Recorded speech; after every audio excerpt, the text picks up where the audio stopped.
Lumberjacks is sponsored by Echo, only professional grade with 5-year warranty. Crown, protect, maintain, save. Dickies, quality workwear since 1922. Yamaha, rev your heart.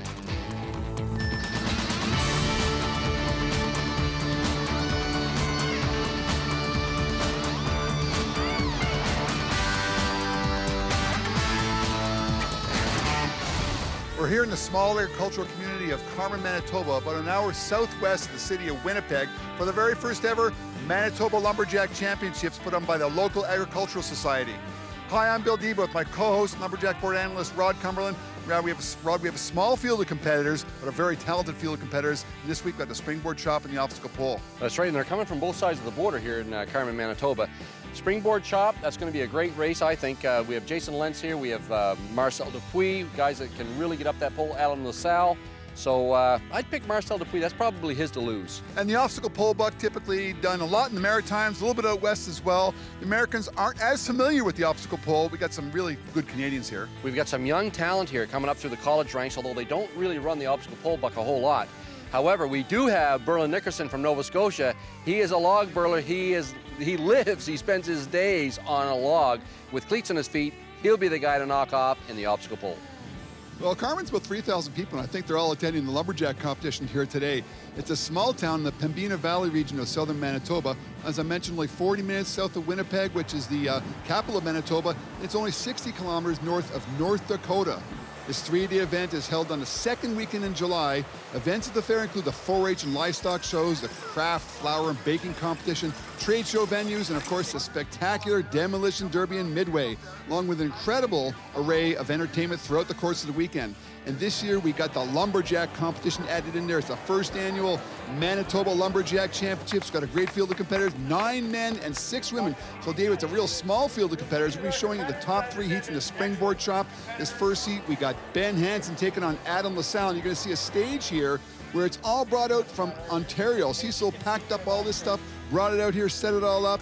Ben taking on Adam in this first heat. Should be a great heat. Exactly, Bill, like that flaxseed crop in our opening scene. We have a field of gold here, starting with Ben Hansen making his rookie debut right out of Stevens Point College, going against the veteran, though, Adam LaSalle. I'm going to have to give this heat to Adam. And once they get 9 feet in the air, they're going to be chopping through 10 inches round of trembling aspen, transported all the way from Ontario. Look at Ben Hansen, a 4-hit notch, and he's on his first board ahead of Adam. What a surprise. Ben Hansen, he's been coached by Warwick Hallett from New Zealand, but Ben Hansen making the mistake of not being back on that bottom board, and you can see he missed his lines for that top pocket, and that is going to cost him. Adam LaSalle taking full advantage of that mistake. So Ben is off to the right and up a little bit. How's that going to affect him when he gets up on his second board? Right now he's still cleaning out some wood chips on his second notch. It only takes one loose piece of wood to turn an inboard into an outboard in this event, and Adam LaSalle, there you go. This is only an 11-inch log, which is plenty of wood, but he is into it rapidly. But look at the face on Ben Hansen. He says, I'm not out of this race just yet. He's not out of it, but he's going to have to work hard to catch Adam. Adam preferably he wants to be further out of his board to get some more powerful strokes. He's not getting that done. Well, Adam just wasted a hit. He took 3 hits up. He ought to be able to cover that 11-inch block in 2 hits. He saw over his left shoulder that Ben turned. No up hits for Adam LaSalle. He's strictly down hitting it now. And his block is split. He's going to be very careful and make sure that he chops the whole block, and he does. He just edges out Ben with a time of 1 minute and 12 seconds in the first heat of the springboard. Your second board, you seem to be on a little bit of a bit of a slant where it was causing you to lean forward. How was that? Well, I had a miss hit, and it kind of made me have to go back there and try to clean it up, and that just made me bore in further. I kept the flat on the bottom of my pocket, and yeah, just the way I had to set it was just awkward, and I'm lucky I got up there with the way I did. Did you notice your block was splitting on the backside, or did you notice at the very end? Yeah, I noticed it. That's why I'm not a slicer. I'm an offhand chopper. So, but I also had a knot right at the top, right at the pivot point, the hinge point, and trying not to hit that, trying to slice it off without losing my block, but I got it. Well, there it is. The Manitoba Lumberjack Championships have kicked off with a heat between Adam and Ben. Adam now leading the way with a 1 minute, 12 seconds. This next heat, big Jason Lenz taking on the guy who put this show on all the way from Ontario, Cecil Starr. Bring your game face, Cecil Starr. Jason Lenz is here, 4th generation, 250 pounds, 6'5", and the axe Jason is using was an 8-inch axe. He hit it straight into the stand the first show of the year. It's now reground to a 7.5-inch. Perfect for springboard. Both guys with a 4-hit notch to get up on their first boards. Looks like Cecil used a little bit of a step there in the stand for the springboard chop, and he's now making a bit of a mess on his second notch. Jason Lenz, he's cleaning out his second notch, and he's good to go. Smart move by Jason Lenz. He watched that first heat. He saw what can happen to the boards if they sag down, and that is a perfect board set for Jason Lenz. This man knows exactly what he's doing. He's a full-time lumberjack now after his boss told him, stick around or lose your job. Jason said, see you later. All he does now is compete. Good clean lines there for Jason. He's got a great board set. Cecil had a hard time in his second notch. He's having a hard time up top. He's missing his lines dramatically. Jason putting in his last 2 up hits. Now he can slice that, which he is downward slicing motion. It's only going to take 3 or 4. Wow, and perfect accuracy. 56.7 is now the time to beat, set by Jason Lenz in the second heat. When you got a springboard set up on a temporary stage, do you find the poles a little bit wobbly as opposed to maybe buried in the ground? Yeah, especially for a guy 250 pounds. It's a little wobbly up there. There's only 8 screws holding it to the deck, and the deck's not that sturdy, so a little wobbly. Now, I can see with every swing of the axe, that pole is shaking. Now, you and Cecil turned at the exact same time. He uses a chip, you use straight drivers. Tell me the difference. It's just quicker. I put in a bigger front, I think, and normally I just try to get it off in 3 hits in the back, so that's what I did. Well, after the break, we're going to have one more heat of the springboard chop. Right now, Jason Lenz from West Virginia is the only guy under 1 minute, coming in at 56.70. Closed captioning is brought to you by 1867 Confederation Log and Timber Frame, Canada's leader in log and timber frame homes since 1979. This is living. Well, the town of Carman and the surrounding rural municipality of Dufferin have a great many amenities, including our wonderful aquatic center.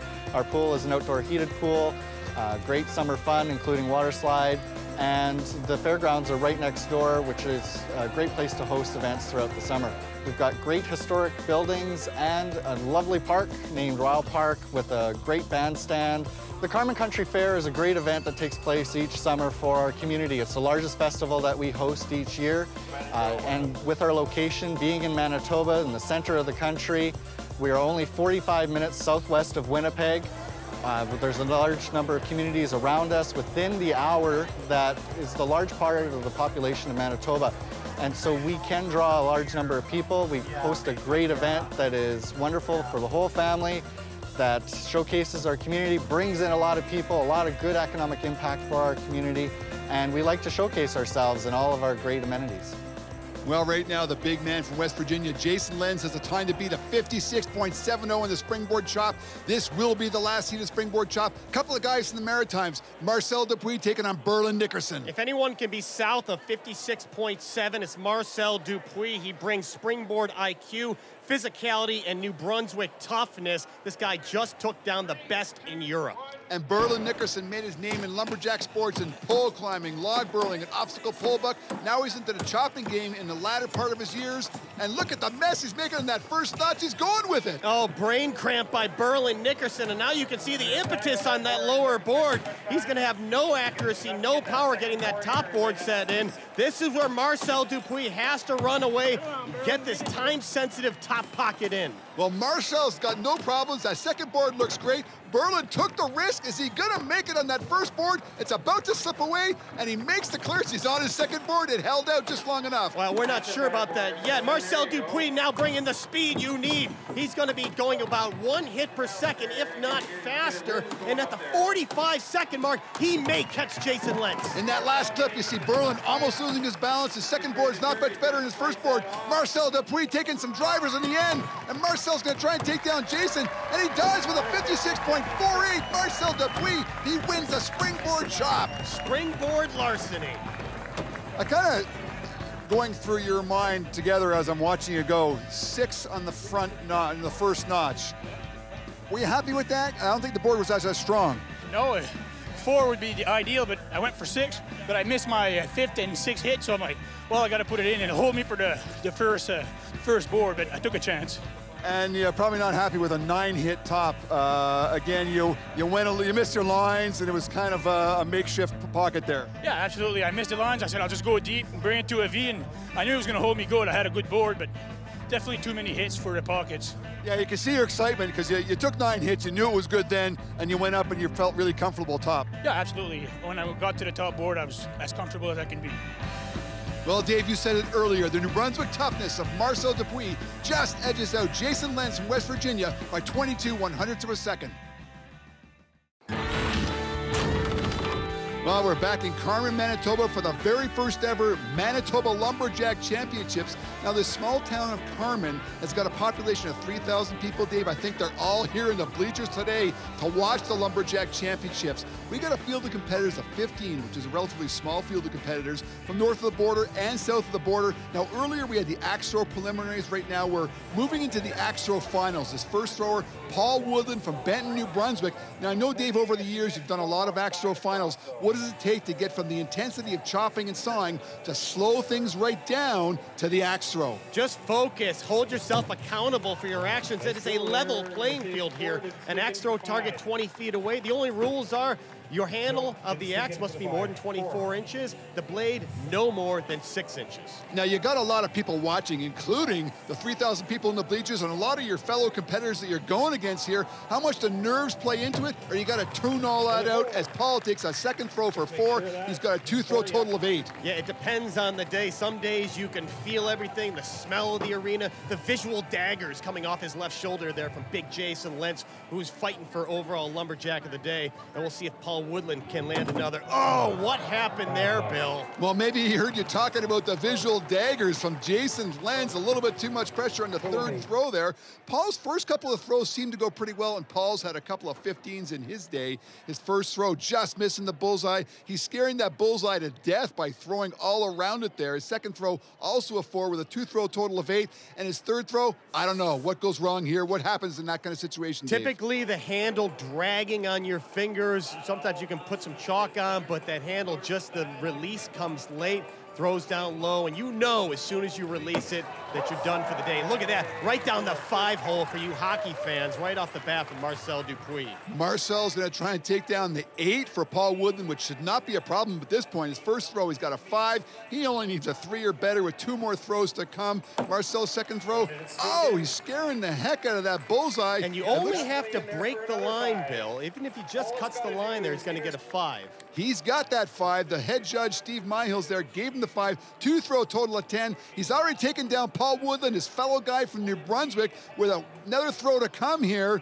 And Marcel! Oh, no! The other extreme, Bill, he goes up to 12 o'clock, up and over the target. What is happening in this field on the third final throw? Well, our first 2 finalists, both guys from New Brunswick, have a hard time on their third throws. 2 successful throws from Marcel. His third throw yields a 0, puts him in first place, though. Yeah, I think Marcel was just overthinking this final throw. He's got more electrical tape on that handle than he does hickory. And you can see where the tape has been wore off. I think he's hit the top of the target before. I don't know why he's doing that, but definitely overthinking that third throw. Well, the 2 guys at New Brunswick toughness, Paul and Marcel, have opened the door for our last 2 competitors. Cecil and Nancy Zaleski step into the line right now from Wisconsin. Nancy's only got a 10 to take down. She's one of the best in the world. She's placed in Sydney, Australia at the World Championships. But, oh, Nancy, what are we doing? Down in, like, the 1 zone there, and maybe got a 2.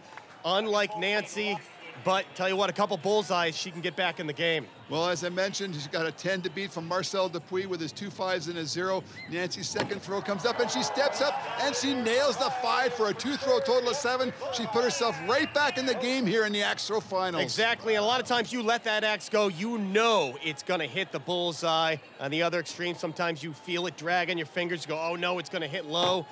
And oh, did she just break that line? It's going to be tough. Well, the judge gave her the 4, not the 5. She's got a 3-throw total of 11. Good enough for first place in this game here in Manitoba. Cecil Starr still to come. But what's going on with Nancy here? She got a first throw of 2, barely hangs in there. Well, she had to face a stone there, but it is humid out. Any moisture on your fingers can drag the axe. It only takes a little bit to pull the axe down and then back in the bullseye. I like that. That's more like Nancy Zaleski. But then this is the critical throw that's haunted everyone. Yeah, she gets that 4. She's in the first place, but you know she's thinking, oh, if I only hit the 4 on the first throw. Well, here's a guy that's really got to slow down the pace. He's been running all over the place, putting his show on, preparing the wood, changing the wood, helping the grounds crew. Cecil Starr just gets up there and rockets the first throw in there for a 3. Looks like everybody's struggling a little bit. We're certainly not going to get any perfect scores of 15 in this game. Again, a very beatable score of 11 from Nancy is Cecil's goal here. Yeah, Cecil's one of these throwers, even if it's windy out, he's going right down the middle because he throws hard, and there it is, down the 5-hole. Well, Cecil certainly looks like he's a man on the mission. He's literally sprinting between the axe target and the throw line. He only needs a 4 or better to take down Nancy in her 11 to win this thing.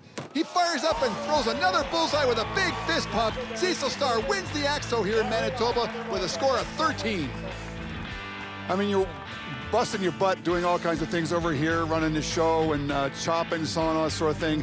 How do you settle the nerves down to be able to win an axe throw competition? You know, axe throw, over the years, I used to train it a lot. I haven't trained it probably in 15 years, really. It's just, once you get in your mind what you have to do, you just have to be able to block everything out and just focus on that black bullseye and just figure, you know, your release point and everything, and just, you know, sometimes you biff them, but today I got lucky and I went in. I was, 13 is not a really high score, but it was high enough today, and I'll take it any day. Well, Cecil broke the third throw jinx and threw a bullseye, giving him an overall score of 13 and winning the axe throw here at the Manitoba Lumberjack Championship. There, we're back here in Carman, Manitoba at the Country Fair, just southwest of the city of Winnipeg. It's a great 3-day event in July where they got all kinds of spectacular events going on throughout the course of the weekend. We are here for the Lumberjack competition. We're going to be showing you the top 4 heats of the obstacle pole buck. This first heat, a couple of women taking on the rest of the field, which are men. In the first heat, we got Aaron Lavoie from Washington taking on Pam Bailey. She's a Fleming grad from Ontario. Aaron Lavoie, the CrossFit instructor, no stranger to this event on the West Coast, and I do like the advantage that she is wearing spikes on her shoes, gripping into that log. We have to make a down cut and then a slight up cut in this log. And you saw Pam Bailey going up the log there with running shoes only. Oh, and she slips off to take a DQ in the first heat of the OP. Aaron Lavoie makes it all the way down. It sets a time to beat with a 19.40. It almost looked like you weren't going to meet your cut there. You only went about 30% of the way on your front cut. Were you a little bit nervous not meeting your cut? No, the trick is really if you cut really far, then it's harder to match it. If you just nick it, which I really tried to do, but I was scared, and then you come back through, it's a lot easier to find that match and kind of hide it from the judges if you don't quite meet it. Well, I'm not so sure about that line about hiding it from the judges. All the years you've been doing obstacle pole, Dave, you ever hidden things from the judges? Well, I lacked obstacle pole IQ, Bill. I would always fall off the log because I would have the saw off to my left or off to the right. You see the best competitors, they hold the saw right over the pole to keep the center of gravity, keep balance. Well, 19.40 is the time to beat. These guys are good friends and adversaries right now on the obstacle pole. Look at Paul Woodland, he's got flat sole shoes. Yeah, but long strides by Cecil in those spikes. There's Cecil's cut right there. He's about to pull it out to make his upcut, and Paul's off ahead of him. Cecil, that saw in the left hand, pulled him off. And look at the wise old logger from Benton, New Brunswick, making it look easy. He takes a time of 21.14 in the second heat of the obstacle pole, taking down Cecil Starr. Hey, a lot of people wear spikes in this. How come you don't have any spikes on your feet? My shoes work just as good, and I don't know, sometimes the spikes throw me off. I noticed you really take your time when you got on the log. You almost put your 2 feet together there, get your balance, and think about it before you actually go up. Yeah, it definitely did, because if you step off, you're done, so you got to make a run. Well, the 19.40 set by Aaron Lavoie back in the first heat is still holding up with 2 heats to go. We got Berlin Nickerson, the man we called to win this thing at the beginning of the show, taking on the beast from the east, Marcel Dupuis. Marcel having such a day today. He's a professional firefighter, actually competes in the firefighting games. Watch how fast he is. He is not going to go slow. Berlin getting the jump on him, though. Well, Berlin Nickerson, as I mentioned earlier, he's great at the obstacle pole. He's having a hard time up top there. Marcel's into the wood with some good balance. Berlin's having a hard time starting to saw. Marcel just won an endurance race in Europe, and look at that speed. What a finish. A great finish by Marcel, lowering the time to beat by 5 seconds, and Berlin is just getting things going. You know, when you're going against Berlin Nickerson, it's going to be a bit of a race. He struggled a little bit, but again, you got to just focus on your job, right? Yeah, absolutely. That's what you do when you race. You've got to focus on what you can do. Like, I knew Berlin was a faster obstacle pole, so I imagine something went wrong in his run for sure. So I just did what I could, and it ended up being good for me. Well, it's going to be a tough time to beat this last heat. We got Adam LaSalle taking on Ben Hansen. Aaron Lavoie is in second place right now. Marcel Dupuis with a blistering 14.75. Do these guys have it in them to take them down? It can be done, Bill, but you have to compete within your own ability. Ben Hansen has the advantage of youth. Adam LaSalle, speed, being a logger. You're actually going to see him on an episode of Bones. He's been spending some time in Hollywood lately, but he's got the jump on Ben Hansen. Also saw Adam LaSalle in a recent commercial for Toyota as he makes his way at the log, and he doesn't start the saw on the first pull. Now he's into the wood. Ben Hansen a little bit behind right now, and Adam LaSalle's making his cut on his way down. Oh, he's got to get down that log. Oh, going off the left like Cecil, but he saves it. He's got to get to the end of that log, makes the touch, but did he beat Paul Woodland? Just with a 21.02 edges out Woodland, and Ben Hansen takes a DQ. A bit of an adventure there. Number one, let's see, hit the chain break. Yep, yeah. This is one of those events that if it can go wrong, it will go wrong. And I mean, I haven't done an obstacle pole race in years, so it was just for fun, and I did all right. I stayed on and got a time. Well, hitting the chain break on the Echo chainsaw certainly cost Adam LaSalle a little bit of time, but he clawed his way back with that big save and came up fourth. And your crown pivotal point goes to Cecil Starr after winning the axe throw, falls off the obstacle pole, losing that momentum in the overall points lead. Well, and that gives Marcel Dupuis a 100-point lead with Cecil taking that DQ. With Jason Lenz, Clark Ella, and Adam LaSalle, it's still anyone's game here at the Manitoba Lumberjack Championship. And our Lumberjack of the day is actually a Jill who made the trip all the way from Spokane, Washington. Let's give it up for Aaron Lavoie taking second place in the obstacle pole in a field dominated by men. And we're just getting started here at the Carman Country Fair for the Manitoba Lumberjack Championships. Come back again next week when it'll be time for Lumberjacks.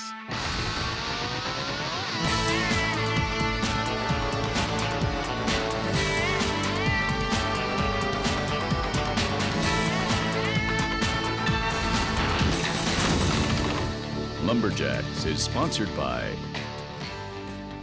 Echo, only professional grade with 5-year warranty. Crown, protect, maintain, save. Dickies, quality workwear since 1922.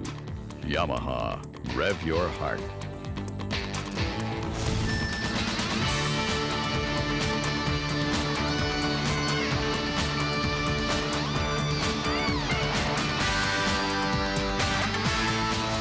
A lot of people ask me why the competitors are wearing lightweight style tennis shoes in a sport where they're using razor sharp axes and saws. Well, it's because the competitors want to feel a sensitivity underneath their feet during any particular event. A lot of the spectators are completely unaware that they're wearing chainmail around their feet, under their shoes, and this heavier chain beneath their knee and under their pants.